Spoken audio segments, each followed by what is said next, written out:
Hello friends, in this video we will discuss a topic जिसका नाम है sound archives and this is includes in chapter number 11 unit और block है आपका 3 MEG 16 का। ये इन्फॉर्मेशन भी है बिकॉज कुछ स्टूडेंट्स को ये नहीं पता होता, जो कनेक्ट है वो ठीक है या फिर काफ़ी टाइम बाद पढ़ते हैं कि ये टॉपिक जो है वो पर्टिकुलर किस चैप्टर और किस यूनिट से रिलेटेड है। ये आपका यूनिट नंबर 3 है। जब बात होती है साउंड आर्काइव्स की, तो आर्काइव से रिलेटेड हमने काफ़ी वीडियोस में डिस्कस कर लिया है। इससे पहले की जो 3-4 वीडियोस ऑलरेडी चैनल पे अपलोडेड है, जो कि किससे रिलेटेड है, आर्काइव से रिलेटेड ही है। और उसमें क्या मेंशन था, किसी में क्लासिफिकेशन था, किसी में मीनिंग था और किसी में इसकी कैरेक्टरिस्टिक्स थी, ये क्या है, कैसे है, किस तरीके से वर्क करता है। फिर इन्हीं चीज़ों को 2 फर्दर कैटेगरीज में डिवाइड किया गया था। इससे रिलेटेड जितने भी टॉपिक्स थे वो इससे पहले की कुछ वीडियोस में कवर्ड है और अभी जो 2 बचे हुए हैं वो अभी आपका कंटिन्यू चलेगा। But I will like to suggest you कि आप अगर इस टॉपिक को अभी कर रहे हैं और इससे पहले आपने जो इसका मीनिंग वाला टॉपिक नहीं देखा है, तो पहले इसका मीनिंग और इसकी कैरेक्टरिस्टिक्स को क्लियर कर लीजिए। आफ्टर दैट आप इस वीडियो को स्टार्ट कीजिए, क्योंकि जब आपका कंसेप्ट क्लियर होगा तो ही आपको ये साउंड आर्काइव जो है वो समझ में आएगा। नाउ बात करते हैं साउंड आर्काइव्स। तो sound archive store audio visual recordings.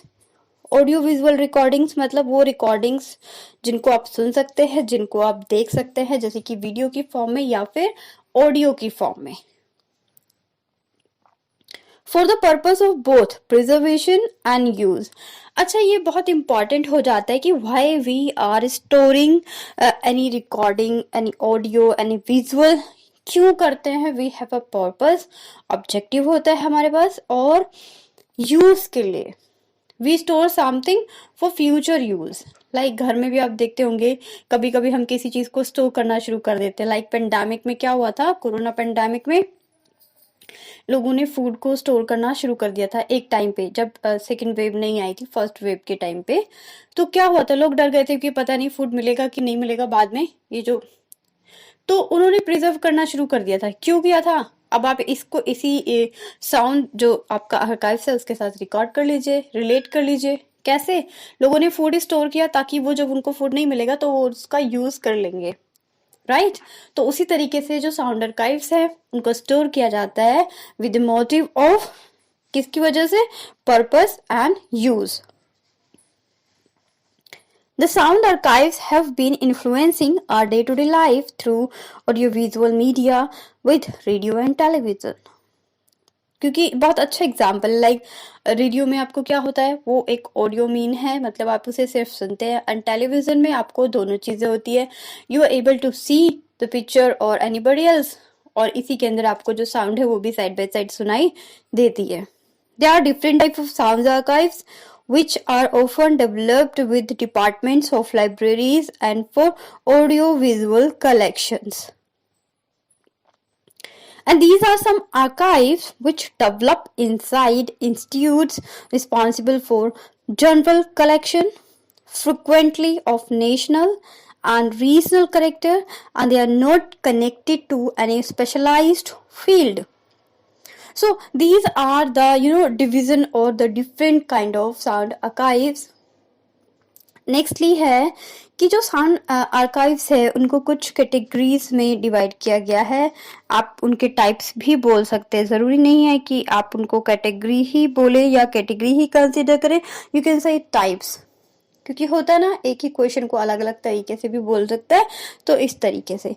Sound archives can be categorise into following types. अलग अलग टाइप्स में इसको कैटेगराइज किया हुआ है, जैसे कि नेशनल साउंड आर्काइव्स, जिसमें क्या कलेक्ट होता है, the central collecting agency of country, something independent, sometimes part of the bigger institute.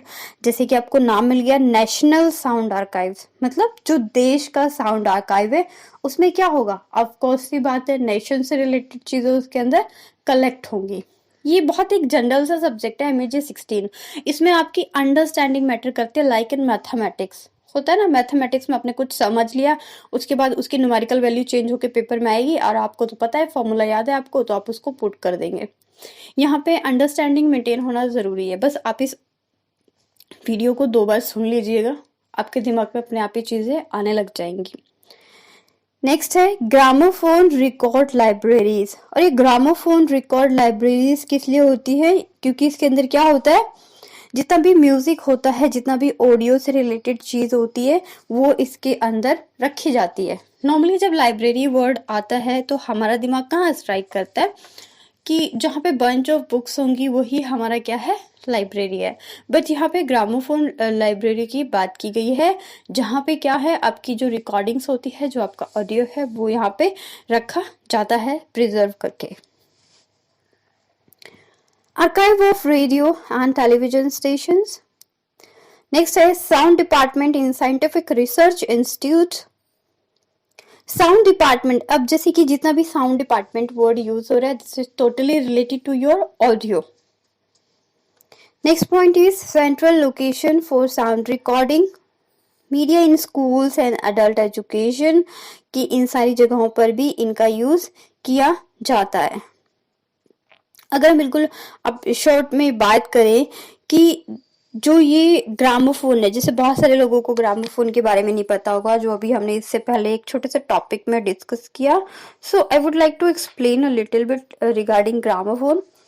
So gramophone क्या होता है? Gramophone record library requires all devices available on the market which comes and required collection and make them available to its user। उन records को maintain करना जो कि क्या है, लोगों को नॉर्मली जल्दी से नहीं मिल पाता है और जिनकी रिक्वायरमेंट रहती है यूजर्स को वो अवेलेबल हो जाए ऑन द टाइम, तो इसीलिए जो ग्रामोफोन्स हैं, रिकॉर्ड लाइब्रेरीज को बनाया जाता है। It is important for gramophone record library because they are used by large in an area a research institute for oral tradition। अब रिसर्च इंस्टीट्यूट क्या होता है? जैसे कि अभी रिसर्च इंस्टीट्यूट भी वर्ड यूज हुआ है, जो कि क्या करता है, डॉक्यूमेंटेशन, ट्रेडिशनल वर्क, फोक परफॉर्मिंग, रिचुअल्स, नरेटिव्स एक्सेट्रा, इन सब चीजों को क्या करता है, हैंडल करता है। नाउ अब एक टॉपिक स्टार्ट होता है आपका, इसी के अंदर आएगा आपका division of work in the sound archives, कि किस तरीके से वर्क को डिवाइड किया गया है, कहाँ पे डिवाइड किया गया है इन द साउंड आर्काइव्स। तो सबसे पहला जो है वो क्या है, कलेक्शन। कलेक्शन के अंदर क्या क्या आ जाएगा आपका, मेनली ये तीन होते हैं। क्या होता है? कलेक्शन होता है, डॉक्यूमेंटेशन होता है, कैटलॉगिंग होती है। सबसे पहले हम डिस्कस करेंगे किसको, कलेक्शन को, कि कलेक्शन के अंदर क्या चीजें आती है। Sound recording are collected in two different ways, दो डिफरेंट वेज से साउंड रिकॉर्डिंग को कलेक्ट किया जाता है। और वो जो दोनों डिफरेंट वेज है वो क्या है, एक तो आपका पैसिव है, दूसरा क्या है आपका एक्टिव है। जो पैसिव और एक्टिव वर्ड है वो अपने आप को जस्टिफाई करता हुआ नजर आता है। पैसिव के अंदर क्या आ जाएगा, the publish recording of different varieties, कौन कौन सी वेराइटी आ जाएगी इसके अंदर, like copies of broadcast footage are collecting for archival presentation. ये तो हो गया कि कोई चीज लगा दी रिकॉर्डिंग पे, वो वहां पे रिकॉर्ड होगी और वो बाद में आपको मिल जाएगी। ये तो हो गई पैसिव, कि उसमें कोई भी एक्टिव नहीं है। इसी का नेक्स्ट पॉइंट है एक्टिव। एक्टिव के अंदर क्या आ जाएगा, the unpublished recording material of individual research of the institutions of projects which needs special care to have very throughout procedure and active sound documentation। इसके अंदर क्या होता है, जो लोग हैं वो क्या करते हैं, जो अनपब्लिश्ड रिकॉर्डिंग होती है, जो प्रिजर्व कर रहे हैं, जिसका प्रिजर्वेशन हो रहा है, उसको क्या करते हैं, इकट्ठा करते हैं साउंड डॉक्यूमेंटेशन की फॉर्म में। मतलब जहाँ पे काम हो रहा है, जहाँ पे लोग कर रहे हैं, दिस इज कॉल्ड एक्टिव। और जहाँ पे काम नहीं हो रहा है, सिर्फ फुटेज के लिए, उसकी कॉपीज के लिए कुछ सिस्टम लगा दिया गया है ताकि उनको कलेक्ट किया जा सके, प्रिजर्व किया जा सके, दिस इज कॉल्ड पैसिव। और ये दोनों पॉइंट्स किसके अंदर आते हैं, ये दोनों पॉइंट्स इंक्लूड होते हैं कलेक्शन के ऊपर। और कलेक्शन भी किसके अंदर आता है, division of work in the sound archives. Now अभी कलेक्शन इसका फर्स्ट पॉइंट था, अभी जो इसका नेक्स्ट पॉइंट है वो क्या है, डॉक्यूमेंटेशन। कि डॉक्यूमेंटेशन क्या होता है। सो नॉर्मली अगर हम बात करें डॉक्यूमेंट्स की, जब भी बात होती है तो किस से रिलेटेड लिया जाता है इसे? किसी भी दस्तावेज से रिलेटेड लिया जाता है। इसका जो लिटरल मीनिंग होता है कि कोई भी सामान है, कोई भी कलेक्शन है, जो पेपर वर्क होता है वो सारा। डे टू डे लाइफ में भी आप बात करते हैं किसकी, आप बोलते हैं मेरे डॉक्यूमेंट्स कहाँ गए या मिल नहीं रहे मेरे डॉक्यूमेंट। इट मीन्स वर्ड की जो आपकी मार्कशीट है, जो आपकी इंपॉर्टेंट आपकी जो भी पेपर वर्क है, उन्हीं सबको इसके अंदर इंक्लूड किया जाता है। बट यहाँ पे अब जब आर्काइव्स का टॉपिक है, साउंड आर्काइव्स का, तो ये जो डॉक्यूमेंटेशन है वो किससे रिलेटेड होगा? साउंड आर्काइव से रिलेटेड होगा। The exact nature of documentation required by an archive will depend on the type of material it collects, कि किस तरीके का मटेरियल कलेक्ट किया गया है। अब यहाँ पे किस तरीके का मटेरियल का मीनिंग है कि जो मटेरियल है, जो कलेक्शन है, वो क्या है? ऑडियो रिकॉर्डिंग है या वीडियो रिकॉर्डिंग है। For example, the event documentation record a particular relevant happening like a dance performance or a particular concern or poetry recitation. क्या जो डॉक्यूमेंटेशन है वो परफॉर्मिंग आर्ट से रिलेटेड है? अब यहाँ पे इसे परफॉर्मिंग आर्ट भी बोल सकते हैं। जो चीज़ें परफॉर्म होती हैं स्टेज पे और जिनको आप अपनी आंखों से देख सकते हैं, फिजिकली टच कर सकते हैं, वो सब क्या है? परफॉर्मिंग आर्ट है। तो उनका डॉक्यूमेंटेशन हो रहा है। या फिर किसका हो रहा है? Interview of oral history, collects material, rituals, practice, community stories, life etcetera. या फिर जो सिर्फ ओरली है, जो चीज़ें चाहे वो मिथ्स हैं, चाहे वो एडवाइस है, चाहे वो आपका रिचुअल हो गया, इंटरव्यू हो गया, कम्युनिटी स्टोरी हो गई, लाइफ की स्टोरी हो गई, ये सारी चीज़ें अलग हो जाती हैं। तो जो डॉक्यूमेंटेशन है उसकी रिक्वायरमेंट है, और इसकी रिक्वायरमेंट के अंदर ये चीज़ देखी जाती है कि जो डॉक्यूमेंटेशन है वो किस तरीके का डॉक्यूमेंटेशन है। क्या वो परफॉर्मिंग आर्ट है या फिर सिर्फ ऑडियो की फॉर्म में है? तो उसको सेपरेट रखा जाता है। अब इस चीज़ को आप अलग तरीके से कनेक्ट कर सकते हैं, जैसे कि जब आपको फ्रूट्स के साथ कुछ वेजिटेबल्स मिक्स करके दे दिए जाते हैं तो आप क्या करते हैं? फ्रूट्स को अलग करते हैं, वेजिटेबल्स को अलग करते हैं, राइट? वो भी क्या है? एक सेपरेशन होना चाहिए कि कौन सा फ्रूट है, कौन सा वेजिटेबल है। आपके लिए भी आसानी होती है। तो इसीलिए जो ये साउंड आर्काइव्स हैं ये क्या करते हैं? डॉक्यूमेंटेशन का काम करते हैं। जहाँ पे परफॉर्मिंग वर्क जो है, जैसे कि आर्ट, डांस, म्यूजिक, ये सब है, वो अलग आ जाता है। बाकी जहाँ पे सिर्फ ऑडियो का काम है वो अलग आ जाता है। जहाँ पे जैसे मिथ्स हो गए, बिलीव्स हो गए, रिचुअल्स हो गए, ये सारी चीजें अलग से इनका डॉक्यूमेंटेशन किया जाता है। आई होप मैं क्लियर करने की कोशिश कर रही हूँ। ये जो एग्जाम्पल मैं दे रही हूँ डेली यूजेस से, लाइक मैंने अभी फ्रूट एंड वेजिटेबल के किया है, आपको दिया है। So you will not going to write in the question this points in your exams. ये सिर्फ आपकी अंडरस्टैंडिंग को क्लियर करने के लिए मैंने आपको एक डे टू डे लाइफ से एक छोटा सा एग्जाम्पल दिया है। कंसेप्ट आपको वही लिखने हैं जो इसमें मेंशन है। नेक्स्ट इज जो इसका लास्ट पॉइंट है, दैट इज कैटलॉगिंग। अब कैटलॉगिंग क्या होता है in sound archives? The role of cataloguing is very dependent upon the kind of sound recording. किस पे डिपेंड करता है? साउंड रिकॉर्डिंग किस तरीके की है उसके ऊपर डिपेंड करता है cataloguing. The purpose is to provide systematic information on the item obtained in the collection in sufficient detail enables who have administration and collection। मतलब कलेक्शन किस तरीके से होता है और किस तरीके से काम चलता है इसके अंदर, यही होता है, ये हमारा कैटलॉगिंग के अंदर आ जाता है।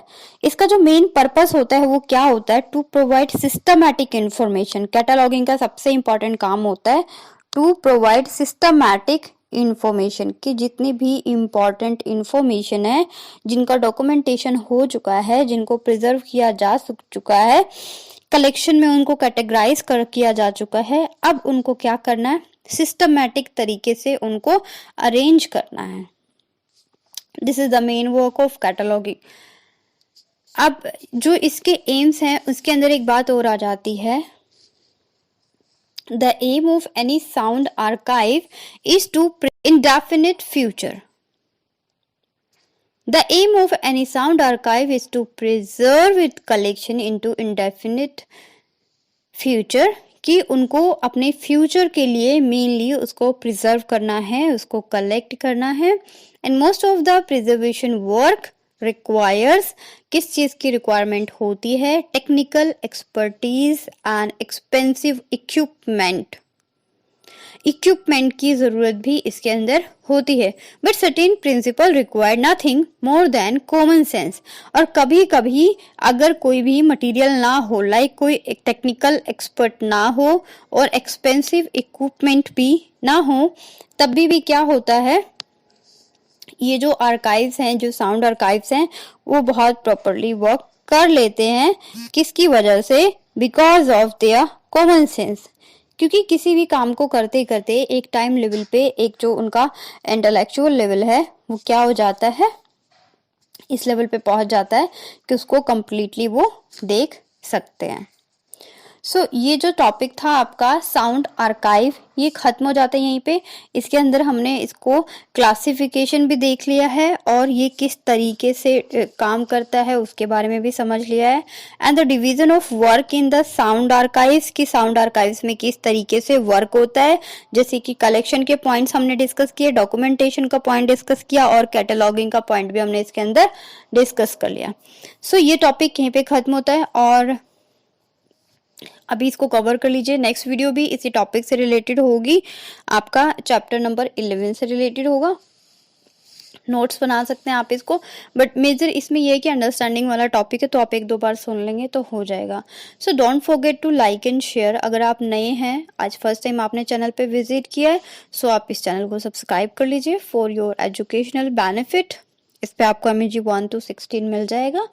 प्लस साइड बाय साइड एक और चैनल है सक्सेस मेकर का, जिसपे क्वेश्चन आंसर अपलोड होते हैं सेम नाम से, आप उसको भी सब्सक्राइब कर सकते हैं for question answer. So stay connected, अपना ध्यान रखिए, मिलेंगे नेक्स्ट वीडियो में। Thank you.